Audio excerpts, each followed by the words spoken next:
হ্যাঁ বন্ধুরা, এটা দেখছেন তো, এটা কোনো ভেটকি মাছের কাটলেট না, এটা আমি বানিয়েছি লোটে মাছের কাটলেট। আমরা তো ভেটকি মাছের কাটলেট খেয়েই থাকি, তো চলুন না একবার লোটের মাছের কাটলেট বানিয়ে দেখি কীরকম লাগে। তো দেখতে থাকুন আমি সেটা কিভাবে বানাচ্ছি।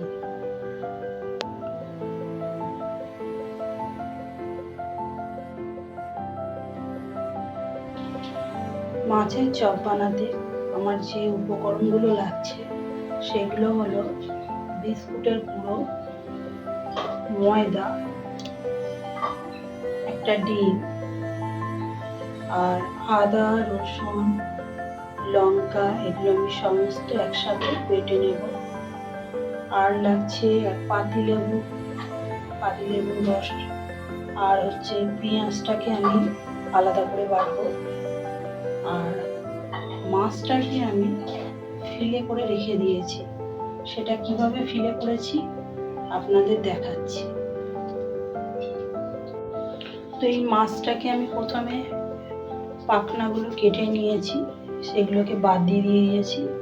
এবার এই যে পেটের দিকে যে অংশটা, সেটা আমি এই যে চাকুর সাহায্যে এইভাবে ছিঁড়ে নেব।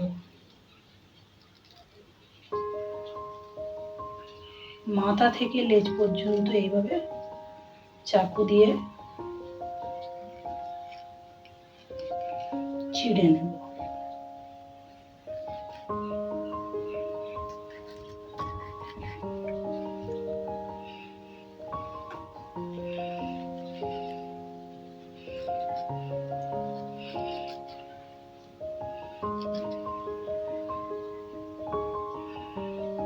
আবার এরকম উল্টো করে এইদিকে একবার ছিঁড়েছি, এবার এইদিকে যে লম্বা যে কাঁটাটা, এই কাঁটার সাইডে আবার একবার চাকু দিয়ে আস্তে আস্তে করে ছিঁড়ে নেব।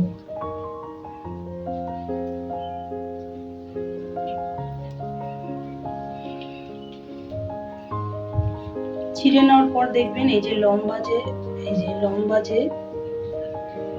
যে মেন যে মাছের কাঁটাটা, সেটা দেখবেন উঠে আসছে। তখন আপনাকে দুটো আঙুলের সাহায্যে এইভাবে টেনে এটাকে বার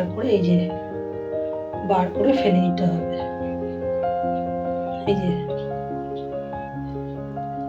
এই যে মাছের কাঁটাটা বেরিয়ে যাবে। দেখুন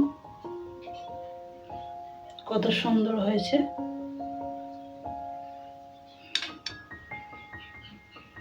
এইভাবে আমি সব মাছকে, মাঝখানের যে লম্বা যে কাঁটাটা, সেই কাঁটাটা আমি ফেলে দিয়েছি। সেই কাঁটাটা আমি এইভাবে সব মাছ একটা একটা করে ছাড়িয়ে নিয়েছি। এই দেখুন কি সুন্দর হয়েছে। পাতিলেবুর রস মাখিয়ে নেব।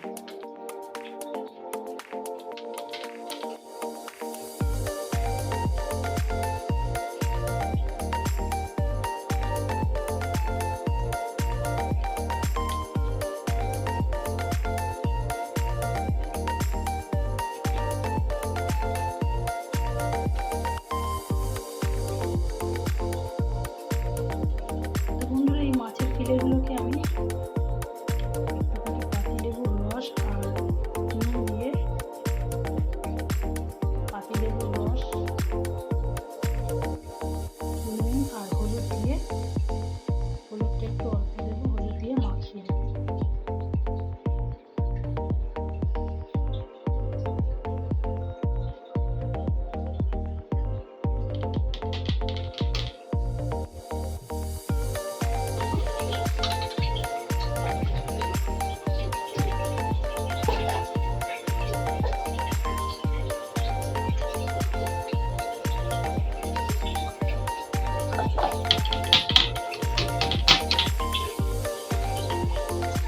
সমস্ত মাছগুলোকে আমি ভালো করে পাতিলেবুর রস, নুন আর হলুদ দিয়ে মাখিয়ে নেব।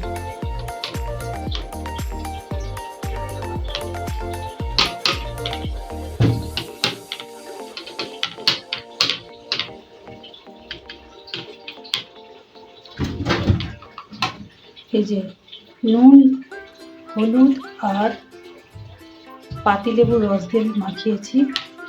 এরপরে আমি এর মধ্যে আদা রসুন অল্প করে আর পেঁয়াজ বাটা, অল্প করে দিয়ে মাখিয়ে নেব।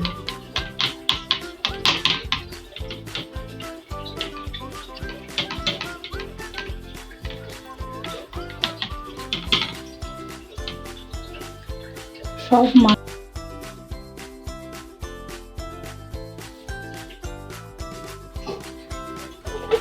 নুন, হলুদ, পাতিলেবুর রস, আদা রসুন আর কাঁচা লঙ্কা পেস্ট করে রেখেছিলাম সেই বাটা এবং পেঁয়াজ বাটা দিয়ে সব মাছগুলোকে আমি দিয়ে মেখে রেখেছিলাম কিছুক্ষণ আগে। 5 মিনিট হয়ে গেছে। এবার আমি এর মধ্যে অল্প পরিমাণে ময়দা দেব।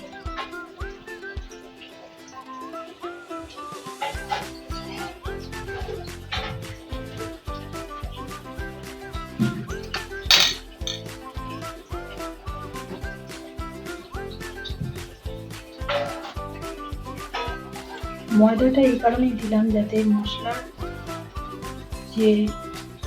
মশলা মাখিয়ে রেখেছিলাম সেগুলো যাতে ফুলে না বেরিয়ে যায়। ময়দাটা দেওয়া এই কারণেই মাছের গলা সমস্ত আটকে থাকে।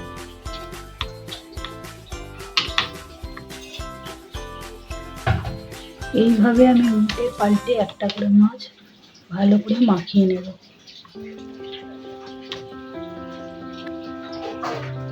যে ডিম আছে এর মধ্যে অল্প পরিমাণে নুন দিয়ে রেখেছি, এটাকে ভালো করে একটু ফাটিয়ে নেব।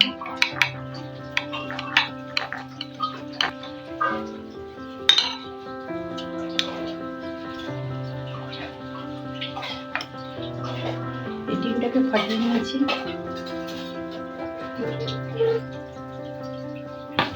এবার এই মাছগুলোকে আমি ডিমের গোলায় ডুবিয়ে একটা করে ডিমের যে গোলা এর মধ্যে ডুবিয়ে